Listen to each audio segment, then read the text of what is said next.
একটি হাদিস জানার জন্য এই পত্রটি লেখা। হাদিসটি হলো রাসূল সাল্লাল্লাহু আলাইহি ওয়াসাল্লাম থেকে কিয়ামত পর্যন্ত যে ৭০,০০০ লোক বিনা হিসেবে বেহেশতে যাওয়ার জন্য একটি হাদিস টিভির মাধ্যমে শুনি, যার দুটি পয়েন্ট হলো ঝাড়ফুঁক দেওয়া যাবে না এবং নেওয়া যাবে না, অসুখ হলে ওষুধ খাওয়া যাবে না ও সম্পূর্ণ আল্লাহর নিকট নির্ভর থাকতে হবে।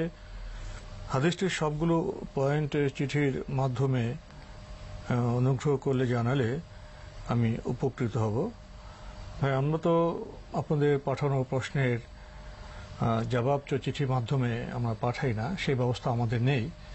আমরা এই অনুষ্ঠানের মাধ্যমে আপনাদের প্রশ্নের জবাব দেওয়ার চেষ্টা করে থাকি, কারণ এত চিঠি এত প্রশ্ন এগুলো যদি আমরা কাউকে দেই তাহলে আর কাউকে দেব না, সেটা তো নিয়ম হতে পারে না। তাই আমরা আমাদের অনুষ্ঠানের মাধ্যমে আপনার প্রশ্নের জবাব দেওয়ার চেষ্টা করছি।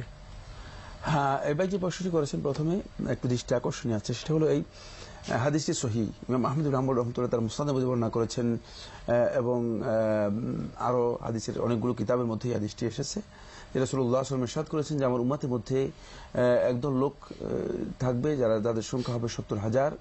তারা বিনা হিসাবে বিনা আযাবে কিয়ামতের দিন তারা জান্নাতে প্রবেশ করবে এবং তাদের চারটি বৈশিষ্ট্য রাসূলুল্লাহ সাল্লাল্লাহু আলাইহি ওয়াসাল্লাম বলেছেন।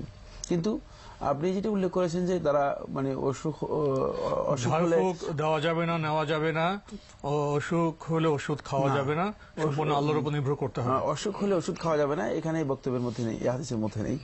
মানে এখানে কিন্তু নতুন কথা সংযোজন হয়েছে, এটাই জন্য দৃষ্টি আকর্ষণ করেছি।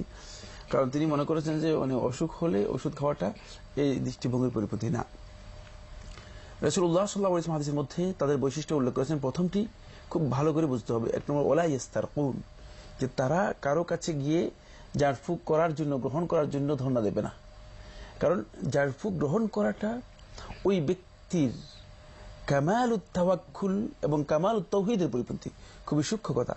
কামালুত তাওয়াক্কুল হচ্ছে যে আল্লাহ রাব্বুল আলামিনের যে উপর যে নির্ভরশীলতা রয়েছে, এটার পরিপূর্ণতার একটা মানে পরিপন্থী কাজ, অভাব।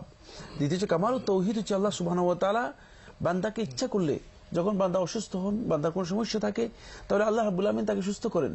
সুস্থ করার বিষয়টি আল্লাহ রাব্বুল আলামিনের দিকে ন্যস্ত করা হচ্ছে মূলত কামালুত তাওহীদ, তাওহীদের পরিপূর্ণতার একটা মানে দিক। কিন্তু সেই পরিপূর্ণতার এক্ষেত্রে ঘাটতি থেকে যায়। এই জন্য মূলত ওয়ালা ইয়াস্তারকুন, তারা কারো কাছে মানে রুকিয়া ঝাড়ফুঁক চাইবে না, ঝাড়ফুঁক তলব করবে না, গিয়ে বলবে না যে ঝাড়ফুঁক করেন, আমার সমস্যা হয়ে গেছে, আমি অসুস্থ, আমার এই হয়েছে সে হয়েছে, ঝাড়ফুঁক করেন, এটি করবে না। এটা প্রথম পয়েন্ট।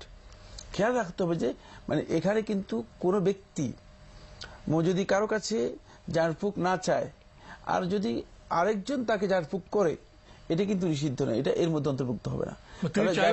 ঝাড়ফুঁক করাটা জায়েজ, ঝাড়ফুঁক করাটা জায়েজ এবং কোনো ব্যক্তি ঝাড়ফুঁক করতে পারবেন, কিন্তু কারো কাছে গিয়ে ঝাড়ফুঁকের জন্য ধর্ণা দিতে পারবে না বা ঝাড়ফুঁক তলব করতে পারবে না, চাইতে পারবে না। এটা প্রথম পয়েন্ট, খুবই মানে সূক্ষ্ম পার্থক্যের মধ্যে রয়েছে।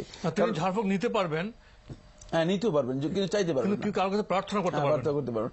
এখন উদাহরণ দিয়ে আমি বিষয়টা আরেকটু স্পষ্ট করি। সেটা হচ্ছে যেমন একজন লোক অসুস্থ, অথবা একজন লোককে জিনাক্রান্ত করেছে, অথবা একজন লোককে জাদু করা হয়েছে, মানে আপনি জানতে পারলেন, এখন আপনি গিয়ে তাকে ঝাড়ফুঁক করলেন, সে তার এই ঝাড়ফুঁক নেওয়াও জায়েজ, আর আপনি যে ঝাড়ফুঁক করেছেন এটাও জায়েজ।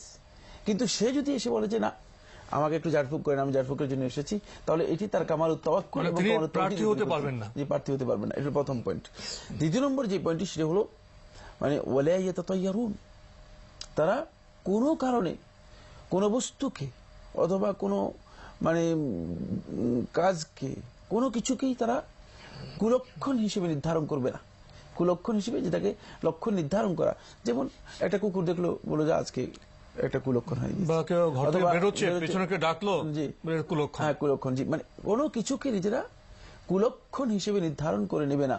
কারণ কুলক্ষণ হিসেবে নির্ধারণ করা এটাও মূলত মানে ওই বস্তুর প্রতি নিজের একটা সম্পর্কের মানে সম্পর্ক হয়ে যায়, যেটা আল্লাহ রাব্বুল আলামিনের তাওহীদের পরিপূর্ণতার বিপরীত।